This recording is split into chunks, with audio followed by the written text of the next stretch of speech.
One of the most talked about topics in the church today is the lack of belief in the real presence of Jesus Christ in the Holy Eucharist, body, blood, soul, and divinity. Jesus really present. I believe it wholeheartedly.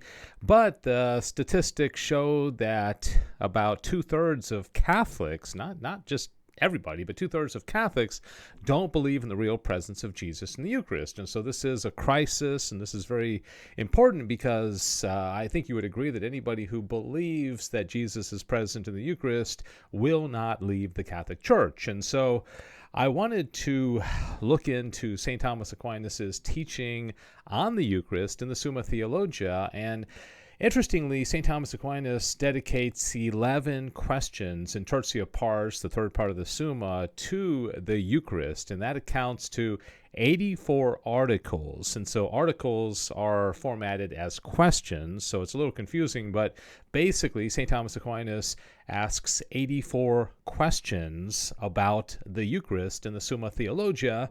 And I would like to propose in this video that perhaps one of the reasons that there is a lack of belief in the real presence of the Eucharist is that we are not asking questions about the Eucharist, okay?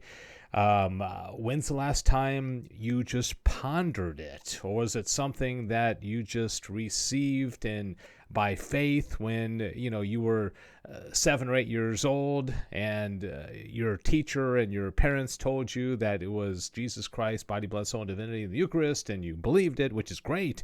We should have that assent of faith. And then maybe after that, you never really asked any questions. Well, St. Thomas Aquinas asks a lot of questions about the Eucharist in the Summa Theologia. This video would be way too long if I were to cover them all. So what I'm going to do is share with you what I find to believe the 10 most interesting questions that St. Thomas Aquinas asks about the Holy Eucharist in the Summa. I'm not going to get a lot into the answers. I may give you a little bit of details. I've read all these articles, thoroughly many times. But the point of this video is not so much what did St. Thomas Aquinas teach about the Eucharist, but what kind of questions was he asking? And maybe this will encourage us to ask more questions, to ponder the reality of this most amazing mystery of our faith, this most amazing sacrament of our faith. And so before we get into the 10 questions that I find most interesting about the Eucharist, I wanted to point out one other thing that I think is also quite interesting, is that as you likely know if you are a devotee of St. Thomas Aquinas in the Summa Theologia, is that there was a time when Thomas stopped writing it.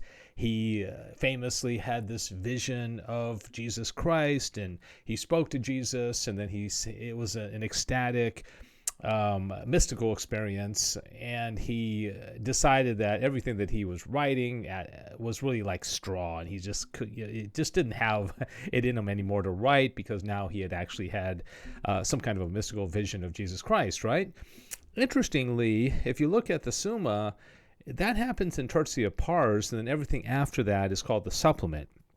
Okay, the last full section of the Summa that Thomas wrote before he stopped writing was on the Eucharist. Okay, he did the Eucharist, and the 11 questions or articles are questions 73 to 83 in Tertia Pars.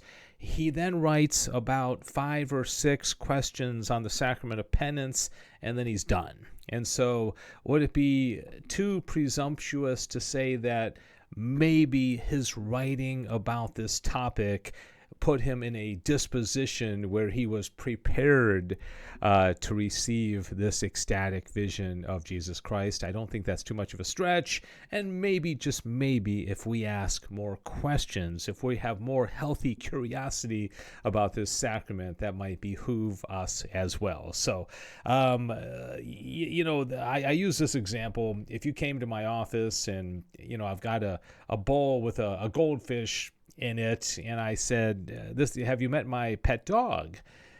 you would think I'm crazy, right? Because you look at it and you say, well, that doesn't look like a dog. It looks like a goldfish, right?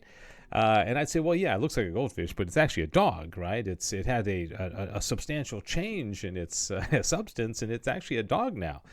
And you likely would, if you trusted me, say, okay, that sounds a little weird, but okay, maybe that is a dog. It looks like a goldfish, but it's a dog.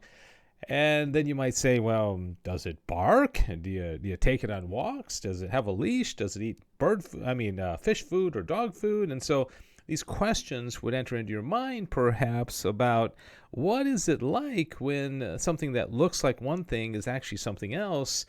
Do those questions pop into your mind about the Eucharist? Okay, they certainly did for St. Thomas Aquinas, as I'm going to show you here. And so, all right, here are the top 10 questions that St. Thomas Aquinas asks about the Eucharist in the Summa Theologia. And again, I'm going to go through these kind of quickly, and I'm not going to give you all the details of the answer.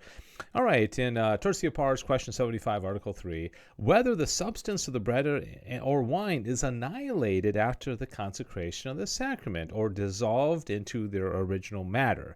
This is a fascinating question.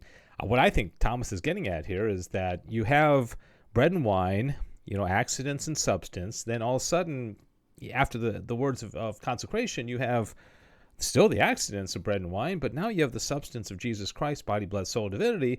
So I think what Thomas is asking here is like, what happened to the substance of the bread and wine? Did it get annihilated? Did it absorb into the matter? What happened?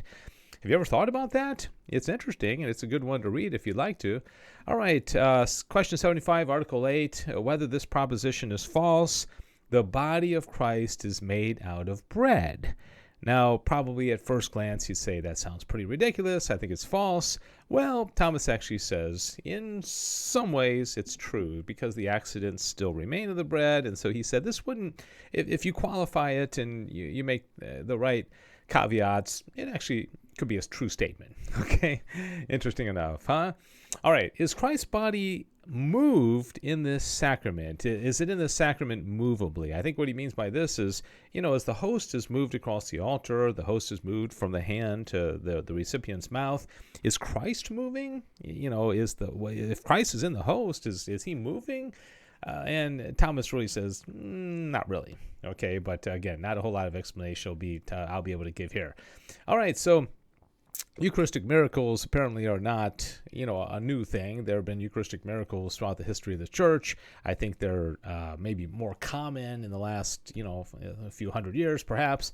But they clearly were happening in the time of St. Thomas Aquinas, because he asked this question, question 76, article 8, whether Christ's body is truly there when flesh or a child appears miraculously in the sacrament. Okay, so there was a case, I think back in the 13th century, where a face of a child was appearing on the Eucharist, and people were, clearly, it was marvelous. It's amazing, remarkable. But he's saying, okay, is Jesus still there? I mean, you got a face, something's changed. Is it still the body, blood, soul, and divinity of Jesus? Okay, one of these questions that St. Thomas Aquinas asks. All right, on a more practical level, whether the effect of this sacrament is hindered by venial sin. Now, you may know that at Mass, I think it's at the Confiteor, your venial sins are removed, right? And so they're probably not there, but Thomas does say, at the time you receive, if you're distracted or you have venial sins, it can, in some ways, be an impediment to the benefits and the effects that you receive from the Eucharist, all right? This one's a little weird, but he asks it nonetheless, whether the seminal loss that occurs during sleep hinders anyone from receiving the sacrament. This is an interesting article because he goes into, well, it depends on what caused the seminal loss. Was it something demonic? Was it something that the person brought on himself by having, bad thoughts in his mind or entertaining those thoughts? And so he goes on to a lot of details, but he ends up in the end saying, well, maybe it would be a disposition where you don't, maybe it would be a lack of decorum to receive. And so I certainly don't think that's the case today, but back in the 13th century, it was. Whether those who have not the use of reason ought to receive the sacrament.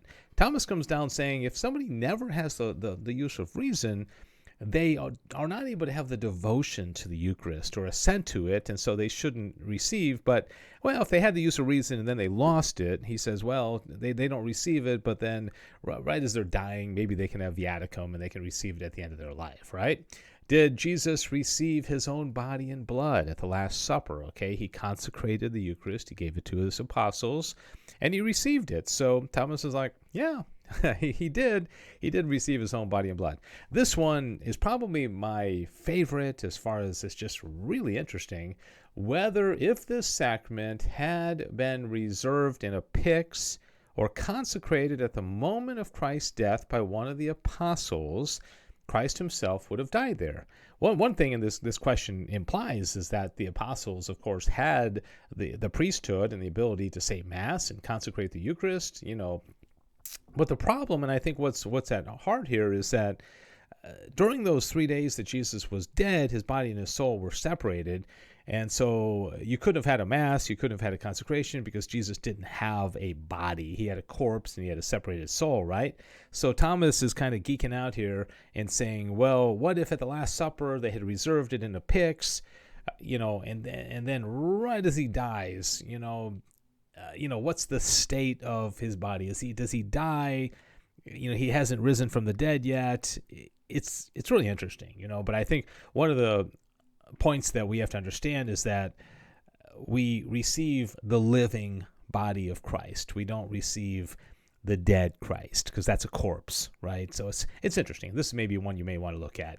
All right, and I think this is the last one. Whether the Mass of a sinful priest is of less worth than the Mass of a good priest. Well, when a priest says Mass, he is in persona Christi, right? So it's really Jesus that's consecrating the Eucharist and not the priest, so it doesn't really matter. Also, the priest offers the Mass on behalf of the church, but the priest also can include his own personal prayers to the Mass, and Thomas says in that regard, and only in that regard, the Mass may have lesser value if it is a bad priest as opposed to a good priest who is saying the Mass. All right, those are 10 of the, in my opinion, the most interesting questions that St. Thomas Aquinas asks about the Eucharist in the Summa Theologia. And again, my point here is to say, are we asking questions? Do we have a natural sense of curiosity about this most amazing sacrament of the Church, this mystery that we have in the Holy Eucharist? Well, many of us perhaps don't, but I can assure you St. Thomas Aquinas did. God bless you. Thanks for watching.